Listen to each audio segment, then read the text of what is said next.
In the heart of the Arabian desert, where the sands whisper tales of courage, one man stood as a symbol of unshakable faith and unmatched bravery. His name was Hamza ibn Abdul-Muttalib, the Lion of Allah, the uncle of Prophet Muhammad, peace be upon him, and a warrior whose legacy still echoes through time. But who was Hamza? And why does his story inspire millions, even 1,400 years later? Today, we uncover the untold story of a man who transformed from a fierce warrior of Mecca to a defender of Islam, and ultimately, a martyr for the truth. Born into the noble tribe of Quraysh, Hamza was known for his immense physical strength and unmatched skill in combat. He was a hunter, a wrestler, and a protector of his people. But his life took a dramatic turn when his nephew, Muhammad, peace be upon him, began preaching a new message, a message of one God, equality, and justice. At first, Hamza was not a follower of Islam. But one day, an event changed everything. One day, Abu Jahl, one of the fiercest enemies of Islam, publicly humiliated Prophet Muhammad, peace be upon him. When Hamza heard of this, his blood boiled. He stormed into the Kaaba, where Abu Jahl was sitting, and struck him with his bow, declaring, "How dare you insult my nephew?"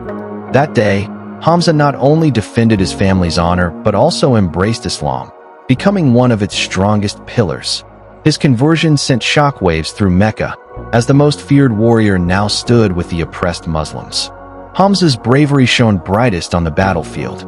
In the Battle of Badr, the first major conflict between the Muslims and the Quraysh, Hamza fought like a lion. With his iconic ostrich feather on his helmet and his sword gleaming in the sun, he struck fear into the hearts of his enemies.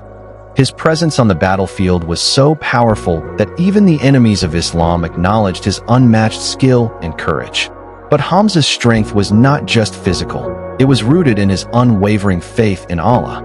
The true test of Hamza's faith came in the Battle of Uhud. Despite being outnumbered, Hamza fought valiantly, defending the Prophet, peace be upon him, and the Muslim army. But tragedy struck. An enemy warrior, Washer, targeted Hamza with a spear. The Lion of Allah fell, but even in his final moments, he remained steadfast, his faith unbroken. Prophet Muhammad, peace be upon him, was devastated by the loss of his beloved uncle. He visited Hamza's body and said, "No one will ever suffer what you have suffered." Hamza's legacy lives on. He is remembered not just as a warrior, but as a symbol of loyalty, courage, and sacrifice. His story teaches us that true strength lies in standing up for what is right, even in the face of overwhelming odds. Hamza ibn Abdul-Muttalib, the Lion of Allah, was more than a warrior. He was a hero whose life reminds us that faith, courage, and sacrifice can change the course of history. So, the next time you face a challenge, remember Hamza. Remember the Lion of Allah. Because stories like his deserve to be told, and heroes like him deserve to be remembered.